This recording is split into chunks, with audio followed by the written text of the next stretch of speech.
اپنی امیدیں، حسرتیں، ڈگریاں لیے ہوئے اور ایک 20 سال پرانی بیماری کے ہاتھوں ایک عام سے کرائے کے گھر پر اپنی ماں کے ساتھ ایک بستر پر پڑی ہوئی لڑکی جسے کہہ دیا گیا ہے کہ 3-4 سال ہیں، جی لو ایسے ہی جیسے اب تک جیتی آئی ہو، جس کے کبھی خواب تھے کہ کمپیوٹر سائنس کی ڈگری لے کر وہ ایسی ویب سائٹس اور سسٹمز بنائے جن سے اس ملک میں بچوں کے ساتھ بڑھتی ہوئی زیادتی کو روکنے کے لیے عملی ایک قدم اٹھ سکیں، جس نے سوچا تھا کہ ٹیکنالوجی کی مدد سے رٹا سسٹم ختم کیا جائے، تعلیم کو کاروبار بننے سے بچایا جائے، اور جس نے امید رکھی تھی کہ ہیلتھ ڈپارٹمنٹ میں ڈیجیٹل اصلاحات آئیں، ایسے سسٹمز بنیں کہ میری ماں جیسی مائیں اپنے بچوں کے علاج کے لیے در بدر نہ پھریں۔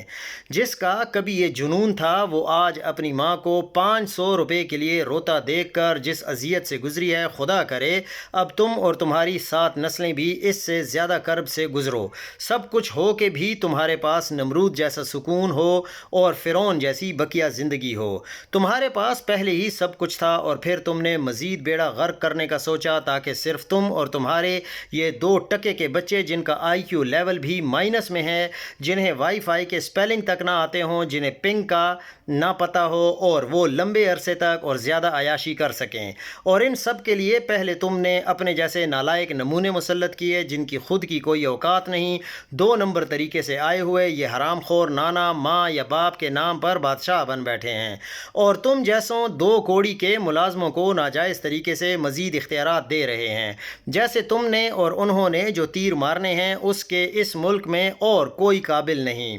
چند سال پہلے ایک امید آئی تھی، لگا تھا اب سب کچھ نہ صحیح تھوڑا بہت تو بدلے گا، ایسے انسٹیٹیوٹ بنائے جائیں گے جہاں میری ماں جیسی باقی ماؤں کو اپنی اولاد کے علاج کے لیے بھٹکنا نہ پڑے، کوئی ہوگا جو اتنے سال پیسے نہ ہونے کی وجہ سے ایک وقت کے بعد لا علاج ہو جانے والی بیماریوں کے وقت پر ہی علاج مل جانے کا کچھ کرے گا، ہم بھی اپنا گھر بنا پائیں گے، میں اپنی ماں کے ساتھ سیف الملوک دیکھنے جاؤں گی اپنے پیسوں سے، میں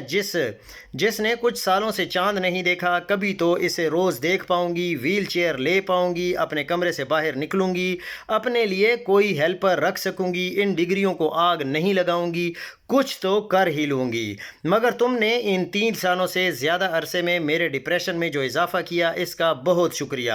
مجھے مایوسی ہوئی مگر ایک حد تک، کیونکہ پھر مجھے احساس ہوا کہ اللہ نے تو کوئی ناانصافی نہیں کی، اس نے تو سب کیا جو میرے حق میں اسے بہتر لگا، روڑے تو تم لوگوں نے اٹکائے، میرے خواب تو تم کمبختوں نے پورے ہونے نہیں دیے، میرے جیسے کتنے لوگوں کے خواب کا قتل کیا، انہیں مایوس کیا، کچھ مر گئے، کچھ ملک چھوڑ گئے، کچھ کا شوق ہی بدل گیا۔ میری لڑائی تو تم سے ہے، خدا تو مہربان ہے، اس نے تو یہ ہمت دی ہے مجھے، جو طاقت عقل دی ہے یہی اس کا سب سے بڑا کرم ہے، اس نے مجھے صرف جسمانی معذوری دی، تمہاری طرح ذہنی تو نہیں دی، اصل فساد کی جڑ تو تم ہو، میں تمہیں اتنی آسانی سے جیتنے نہیں دے سکتی، اور تمہاری کوئی اتنی خاص اوقات ویسے بھی نہیں ہے اور نہ ہوتی ہے جیتنے کی، تم تو قاتل ہو، بدماش ہو، بے حس ہو، تم موت کو بھول گئے ہو مگر تم خدا نہیں ہو، اصل منصف وہ ہے، ہمیشہ اس کی ذات نے رہنا ہے، تو جب تک تم ہو اور میں ہوں تب تک تو بیٹا میں تمہیں جیتنے نہیں دوں گی، اور جیت تمہاری ہو بھی نہیں سکتی۔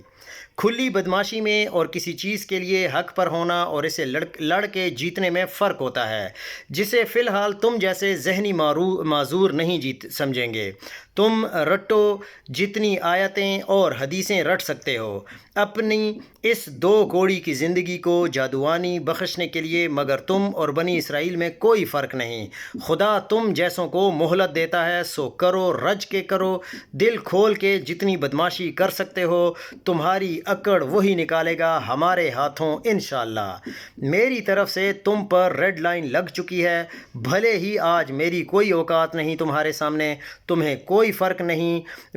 پڑے گا میری ان باتوں سے، پر میں اپنے اللہ کو حاضر ناظر جان کر اس سے یہ عہد کرتی ہوں، میں اپنے اور اپنی اماں کے ایک ایک دکھ کا حساب لوں گی، چاہے یہاں توفیق ملے یا نہ ملے، اور آخرت میں تو ضرور لوں گی، لے آنا وہاں بھی اپنی مرضی کے بندے جتنے چاہے، پھر تمہیں پتہ چلے گا اصل طاقت کسے کہتے ہیں اور اصل طاقتور کون ہے، تم سے پہلے بھی 1000 آئے اور گئے، اب تمہاری باری ہے، اور ہاں تم جیسے 2 کوڑی کے لوگ میرا اور میری ماں کا اور میرے جیسے بہت سوں کا کچھ نہیں بگاڑ پاؤ گے۔ یہ وقتی رونا ہے جو ختم ہو جائے گا، کیونکہ خدا انصاف کرتا ہے۔ میری دل سے بس دعا ہے کہ خدا کرے تم اور تمہارے ہواری جنہوں نے دن رات لوٹ مار کا بازار گرم کیا ہوا ہے، تاکہ تم جیسے لوگ اپنی رنگ و رلیوں میں مست رہ سکو۔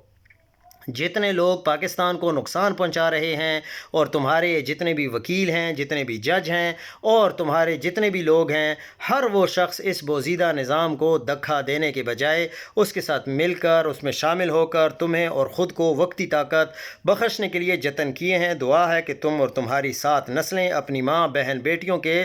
جو جتنے بھی پرابلمز ہیں وہ دیکھو اپنے آنکھوں سے اور بھگتو، اور یہاں پر بھی اور آخرت پر میں اپنی نہیں تمہاری موت کا انتظار کروں گی۔ یہ ایک ایسی لڑکی ہے جو انتہائی تکلیف میں ہے، اس نے ہر قسم کا دکھ دیکھا ہے، اور آخر کار وہ اب بیڈ پر ہے۔ ڈاکٹرز نے ان کو کہہ دیا ہے کہ تم نہیں جی سکتے، اور ان کے پاس کھانے کے لیے پیسے بھی نہیں ہیں۔ لیکن اب بندہ کیا کرے کہ ایسی بات دیکھ کر یا ایسی بات سن کر انسان کی روح کانپ جاتی ہے، لیکن یہ نظام ہے کہ جس کو فرق نہیں پڑ رہا۔